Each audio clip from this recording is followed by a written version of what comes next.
Welcome to our Maha Periyava களஞ்சியம் channel. இன்னைக்கு நம்ம லலிதா சகஸ்ரநாமம் சொல்வதால் ஏற்படக்கூடிய நிறைவான வாழ்க்கையையும் அதன் சிறப்பையும் பற்றி தெரிந்து கொள்ளலாம். லலிதா சகஸ்ரநாமத்தில் என்ன விசேஷம் என்றால், ஒரு முறை கூறப்பட்ட நாமம் மற்றொரு முறை உபயோகப்படுத்தப்பட்டிருக்காது. லலிதா சகஸ்ரநாமத்தில் மட்டும்தான் தேவி ஸ்வரூபம் தோன்றிய வரலாறு, அவளை வழிபட எந்திரம், மந்திர பரிவார தேவதைகளின் நிலை, வழிபாட்டு முறை, அவள் அருளால் பெறக்கூடிய மேன்மைகள் ஆகியவைகளை வாக்தேவதைகளை கூறுவதால் வேதத்திற்கு சமமாக கூறப்படுகிறது.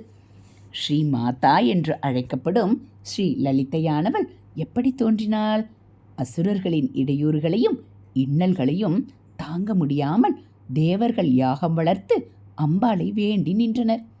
அவளை வரவழைக்க தங்களின் தேகத்தையே யாகத்தில் அர்ப்பணிக்க தயாரானார்கள். அப்பொழுது ஞானமாகிய குண்டத்திலிருந்து ஆதிபராசக்தியானவள் தோன்றினாள். சக்திகளுக்குள் ஸ்ரீ லலிதா போல் வேறெந்த சக்தியும் இல்லை என்று கூறுவார்கள்.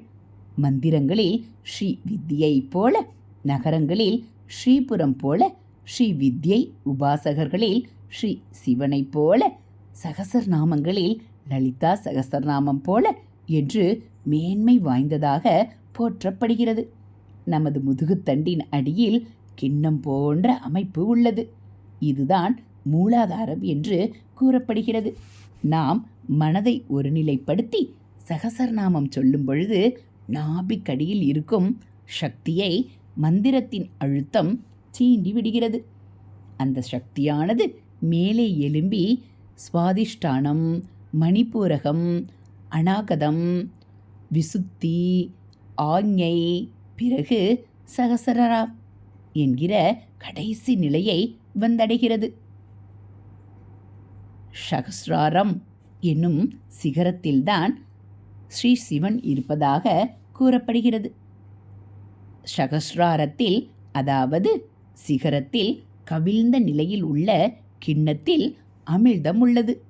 கீழிருந்து எழும்பிய சக்தி சிகரத்தில் உள்ள சிவனோடு சேரும் பொழுது கவிழ்ந்த நிலையில் உள்ள கிண்ணத்தில் இருந்து அமிழ்தம் கொட்டுவதாக அறியப்படுகிறது.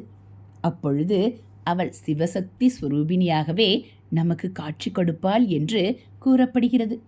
லலிதா சகஸ்ரநாமம் படிப்பதால் கங்கை போன்ற புண்ணிய நதிகளில் முறைப்படி நீராடுதல், அவிலிங்க சேத்திரத்தில் கோடி லிங்கங்கள் பிரதிஷ்டை செய்தல், அஸ்வமேத யாகம் செய்தல், அன்னதானம் செய்தல், இவை எல்லாவற்றையும் விட மேன்மையானது என்று கூறப்படுகிறது. விழிப்பு நிலை, உறக்க நிலை இரண்டிலுமே நம்முடன் தேவி எப்பொழுதும் இருக்கிறாள். வாக்தேவிகள் மொழிய ஸ்ரீ ஹயக்ரீவரால் தெளியப்படுத்தப்பட்ட ஸ்ரீ லலிதா சகஸ்ரநாமத்தை நாம் அனுதினமும் சொல்லுவோம். நிறைவான வாழ்வை நாம் பெறலாம்.